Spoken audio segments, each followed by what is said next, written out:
तर वनरक्षक भरती येणार आहे आता।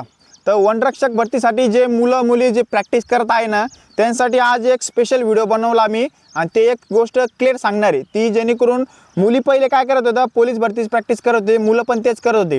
आणि पोलीस भरती आणि वनरक्षक भरतीचे इव्हेंट डायरेक्ट वेगवेगळा आहे। डायरेक्ट याचं कसं आहे 800 आणि 1600, तसं याचं 3 किलोमीटर आणि 5 किलोमीटर म्हणजे लॉंग डिस्टन्स आहे।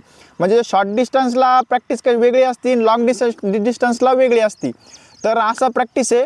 तर तुम्हाला एक सांगणार आहे, जशी तुम्ही शॉर्ट डिस्टन्सवरून लॉंग डिस्टन्सवर प्रॅक्टिस चालू करणार आहे, म्हणजे 3 किलोमीटर किंवा 5 किलोमीटर चालू करणार आहे, तर त्या टायमाला प्रॅक्टिस करायची कशी। डायरेक्ट जर तुम्ही 5 किलोमीटर किंवा 3 किलोमीटर प्रॅक्टिस केली तर तुम्हाला डायरेक्ट इंजरी होईल किंवा तुमचं टार्गेट बरोबर येणार नाही, टायमिंग बरोबर येणार नाही। तर प्रॅक्टिस कशी करायची हे आज आपण बघणार आहे। तर सगळ्यात मेन गोष्ट प्रॅक्टिस कशी माहिती आहे का, पहिल्या आठवड्यात जर तुम्ही 1 किलोमीटर रनिंग करत असले तर काय करायचं, दुसऱ्या आठवड्यात 1.5 किलोमीटर करायची, त्याच्या पुढच्या आठवड्यात 2 किलोमीटर करायची, म्हणजे अशी प्रॅक्टिस वाढवायची।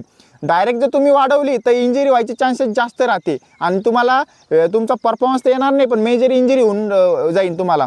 त्याच्यामुळे काय करायचं, हळूहळू प्रॅक्टिस वाढवा, कारण की आपले पाय पण तेवढे कॅपेबल नसते लॉंग डिस्टन्स रनिंगला।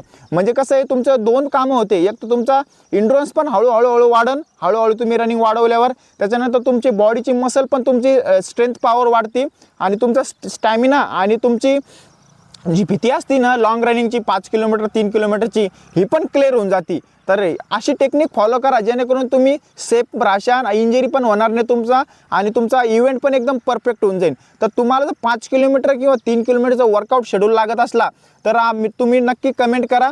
कमेंट केलं तर तुम्हाला नेक्स्ट व्हिडिओ आपण त्याच्यावर नक्की बनवू। तर जेवढे तुमचे कमेंट राहील आणि जेवढे लाईक राहील त्याच्यावर आपण व्हिडिओ लवकरात लवकर आणू। ही गोष्ट लक्षात ठेवा। वनरक्षक भरती करण्यासाठी ऑल द बेस्ट।